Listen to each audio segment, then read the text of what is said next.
What is up, denizens of the interwebs? It's Chas here coming at you with another video, and this time it looks like we've got more news regarding the left's favorite franchise to absolutely massacre for no reason whatsoever. And I'm sure a lot of those come to mind, but the one I'm talking about specifically is Lara Croft, with the new animated Netflix show having an absolutely disastrous launch and even worse reception. And of course, it's all because of the style they decided to go with and the sheer lack of substance in the show. Now, of course, I will not be watching it because I actually value my time. But like, subscribe, and let's get into this because there's a whole lot of things to discuss around it. The first major bit of information I have is coming from Smash AT, Larry Croft woke Raider.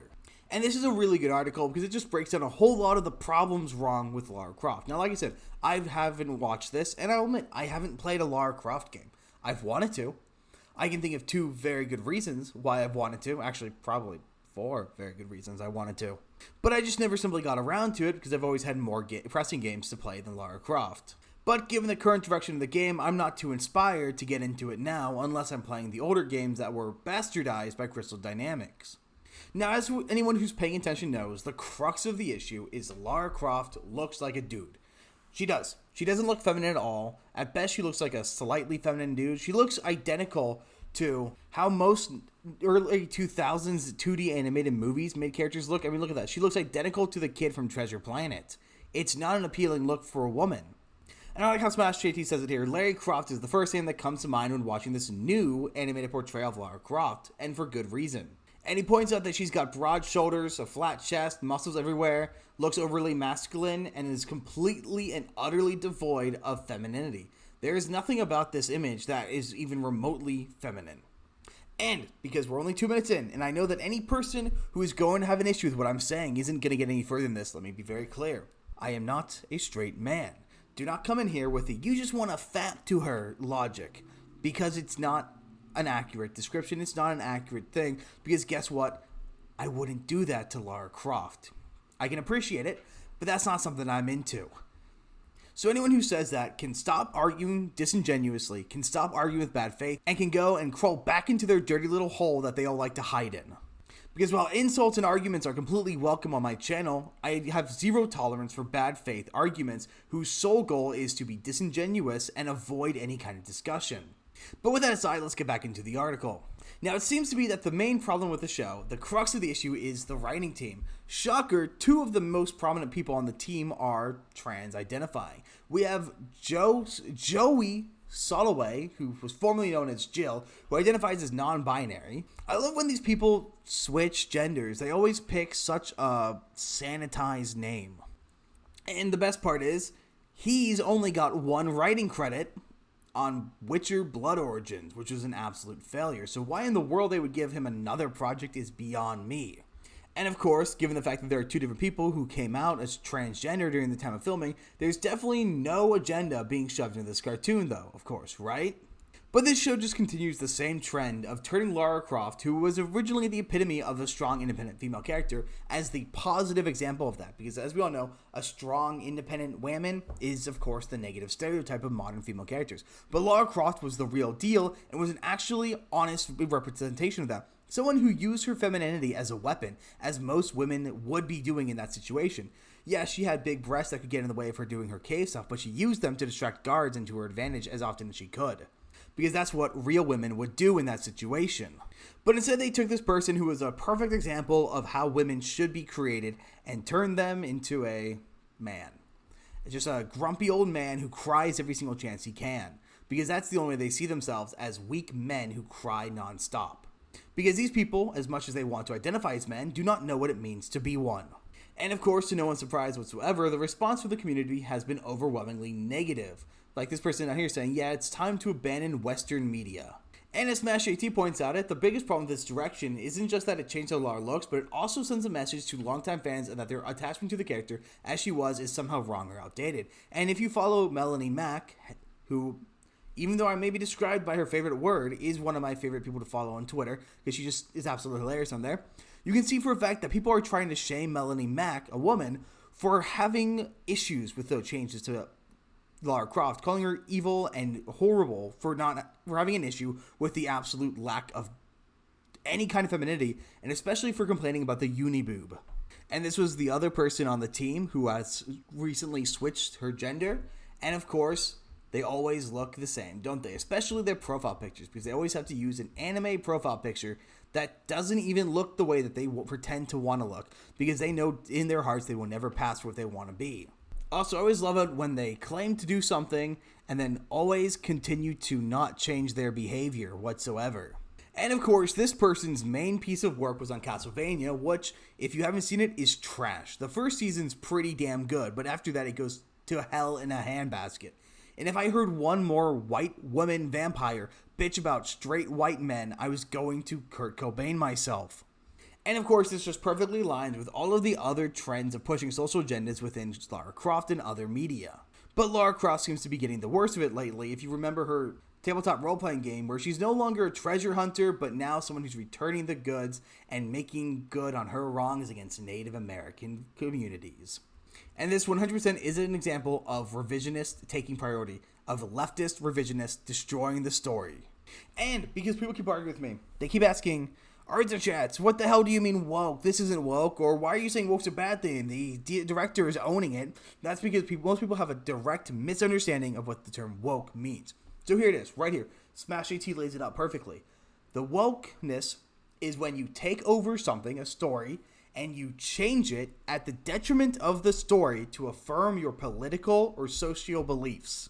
So, taking Lara Croft, who is known for her feminine wiles, and making her look like a normal dude who isn't even remotely attractive, that's woke. Because you are taking something, a feminine woman, and you're making her look like a guy to be less feminine, because in your mind, things need to not be feminine. You are putting the story and the character design and the continuity of Lara Croft below your personal beliefs. Up here is your political beliefs, down here is Lara Croft, when it should be the other way around. It's only woke if you change the crux of the thing to adhere to modern deisms. And that is why, no matter how progressive something is, anything made before 2010 cannot be woke. Because it predates the habits of changing out the crux of the story and implanting in personal politics over top of the story's values. Prior to that, the majority of stories were either told current day for current day stories, or told on universal truths that they pulled on universal politics to put into their world, and they kept the utilization of the politics consistent with the real world. That is the difference. And just another way that they absolutely disrespected the source material is how they treated this character known as Zip, where instead of having him be his normal self, they changed him to depict him as a overly stereotypical gay man.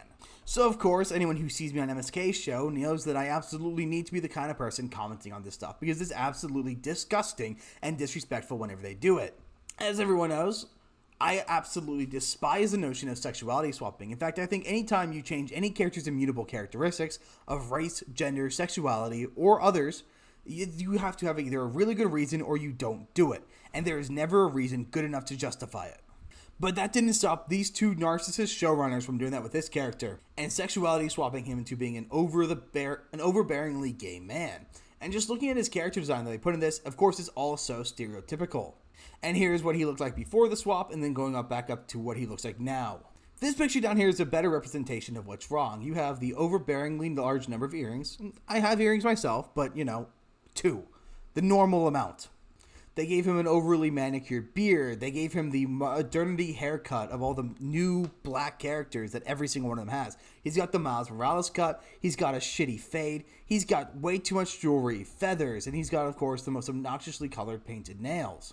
And don't get me wrong, I'm a jewelry wearer myself. I like to wear bracelets and rings and necklaces, but you know what? I know how to do it at a reasonable amount.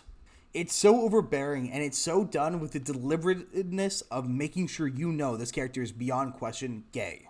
It is also worth noting that Netflix and the showrunners are pretending this is an anime, even though this has nothing to do with the Japanese animation industry whatsoever, and therefore is not actually an anime. It also doesn't pull on any of the known traits of anime or Japanese media, which even more limits it, because I would argue that Legend of Korra and Avatar: The Last Airbender would qualify because they at least draw on the core themes of Japanese media. Now, through each of the different timelines of Lara Croft, Zip has always been a mainstay in there, who is someone who's always been the guy at the computer, usually someone who either works for the enemy corporation and turns to Lara Croft's side or is forced to join sides with her against his own will. Now in this timeline, he's still black and he's still a whiz with computers, as Batting into the Comics put it.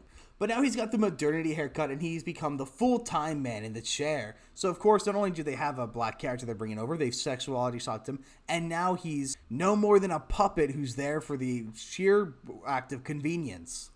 And as we know in the past, he has been confirmed as straight. Not that we needed confirmation given the time period this game was made. But as he says, as Stephen McCulley puts it, not only does the show portray Zip as a gay man, but it does so in an embarrassingly stereotypical fashion. For instance, one of those lines he says, "Is that her? Tell her I say I love her hair." Which of course is the absolute cattiness and the kind of things that is overly stereotypically aware of this. Because guess what? Guys don't say that. Most guys don't say that. Not even I, who is of similar proclivity to Zip here, don't say that. Or down here where he teases Lara Croft saying that she needs dance lessons, because of course, how dare you write a single gay character who isn't catty 100% of the time. And of course, I am absolutely tired of this. I'm tired of being tokenized and being utilized as nothing more than a tool to make your show a bit funnier and quirky. You know, you want to do it, you create a new character. People would complain if you made a new character, but people would complain a whole lot less if you invented a new character. But that just would show your sheer inability to do anything. But this goes back to the idea that a lot of things that try to force diversity artificially, wherever they can, have an issue with people who only match one diversity quota now. And instead, people now need to be filling in 2 or 3 of them. For instance, Lara Croft is heavily hinted at being gay in this as well, and therefore she's 2. She's a woman and she's gay. And then Zip here is also a twofer because he's black and gay. And I'm just tired of seeing the fact that after years of pushing for LGBT awareness and acceptance, my acceptance has boiled down to nothing more than being a token so some white woman can pretend to be virtuous. And of course, in regards to all the queer baiting claims about Lara Croft and her partner, the showrunner made a statement that she is happy when anyone ships anybody. It's all fun to see. Everyone's art is fantastic. And I agree. Personally, I think Disbrew still has the best ship out there. Coming from this post over on Twitter, the most powerful mother and son duo, to which Disbrew goes, "I ship them," because Disbrew is phenomenal, as per always. But thankfully, it looks like we do have a little bit of respite as we get some information about the Amazon Studio version of Lara Croft, given the fact that it looks like it's currently dead in the water with no look of coming out. And let's not forget that this is being helmed by the Indiana Jones and the Dial of Destiny actress Phoebe Waller-Bridge, who is consistently someone trying to push politics wherever she can. She is also one of Kathleen Kennedy's favorite self-inserts. The last we had heard about this show officially was Amazon is now searching for a star to play Lara Croft in live-action Tomb Raider series written by Waller-Bridge that has many insiders placing bets on whether it will ever come to fruition, with many people say that this is them just trying to save face and claim that's going to happen and just putting on indefinite hold until it gets memory hold. So hopefully that never happens, and if by some miracle it does, maybe we'll get lucky and it might be almost worth watching. But of course, with we all knowing that this new Lara Croft was all being done to pander to people, how is it being received? Well, according to Kotaku, IG, and everything else, Tomb Raider The Legend of Lara Croft traps the heroine instead of her most boring adventure yet.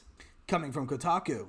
IGN giving it a 5. Tomb Raider's The Legend of Lara Croft isn't terrible, but it's below the high bar set by other animated video game adaptations on Netflix, which I guess would just be Arcane and Cyberpunk's Edge Runners, which are both actually excellent shows.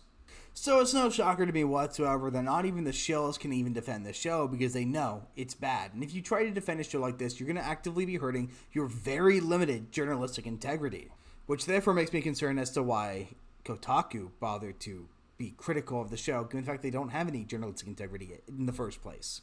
But as depressing as it is, every single time we get an absolute destruction for the DEI nonsense, it does bring a little bit of joy to me, as I know that every single death is one step closer to revival. Every single time a DEI project fails, we get a little bit closer to a project that isn't going to be infested, because eventually these people pushing the ideologies will run out of money. Netflix and many other studios have made statements saying they're going to prioritize less on politics and push more in favor of actual quality, though that is yet to be seen. But eventually, they will have to start telling the truth or they will go out of business. And when they go to business, it won't take too long for these IPs to re-enter the public sphere and be allowed to be made properly. So, woke keeps going broke, DEI keeps losing, and we keep winning. Eventually, this culture war will end, and we will be the victors, or no one will be.